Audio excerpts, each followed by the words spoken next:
Bonjour, donc ici une situation qu'il faut éviter.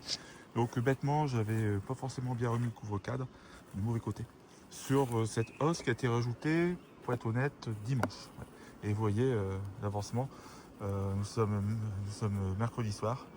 Donc on va dire 3 grosses journées, elles ont quasiment stocké, rempli la totalité de la hausse. Et comme il manquait de place, elles ont bâti au-dessus, cette tête de cadre, et en même temps elles ont commencé à stocker. Bon, il n'y a pas grand chose, mais bon, ça devenait limite. Et quand je m'en suis aperçu tout à l'heure, aux alentours de midi, les avions n'étaient pas vraiment remplis. Là, en fait, elles ont stocké. Elles ont commencé à stocker. Donc voilà. Donc bon, ça, je vais voir pour le mettre au-dessus de la troisième hausse que je vais ajouter.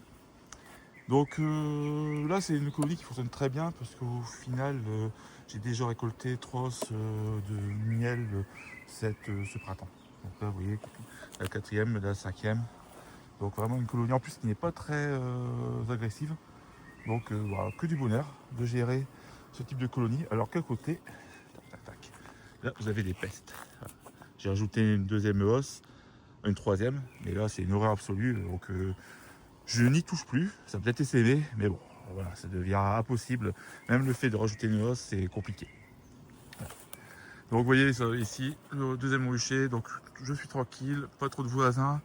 Le seul problème, c'est qu'on peut avoir des actes de malveillance, comme j'ai eu au début de printemps. J'avais 2 ruches qui avaient passé l'hiver ici, et elles avaient été retournées. Bon, heureusement, sans gravité, pas de souci avec la reine, elle n'a pas été écrasée. Mais bon, on n'est jamais à l'abri de personnes malveillantes. Bon là, avec la végétation qui a repris un petit peu vigueur, les colonies ne sont pas visibles du chemin qui se trouve à proximité. Donc vraiment, faut connaître. Voilà.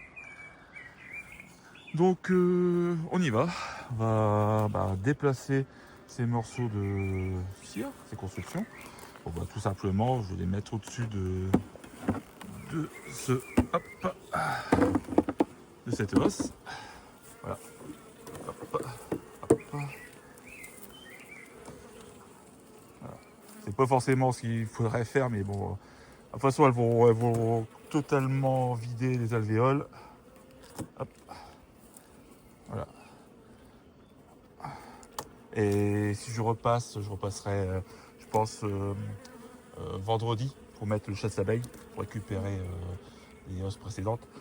J'enlèverai ces constructions. Voilà. Voilà. Hop. Je remets ici le couvre-cadre. Et ensuite, je vais remettre la nouvelle hausse par-dessus. Sinon, vous avez peut-être aperçu, hop, là, c'est une feuille plastifiée sur laquelle je note mes observations. Et c'est pas mal parce que ça permet chaque fois d'avoir sous la main les informations concernant la tenue du rucher, de la ruche, et voir un petit peu les actes qui ont été faits, puis l'évolution. On peut se rendre compte que y a une colonie qui pose problème au mois d'avril et qui pose problème en fait tout le mois d'avril. Donc ça, il faut bien le noter pour éviter justement de la multiplié par accident. Donc voilà. Hop. C'est une dernière construction enlevée. Hop, voilà. Hop. Bon allez, je vais vous laisser. À bientôt.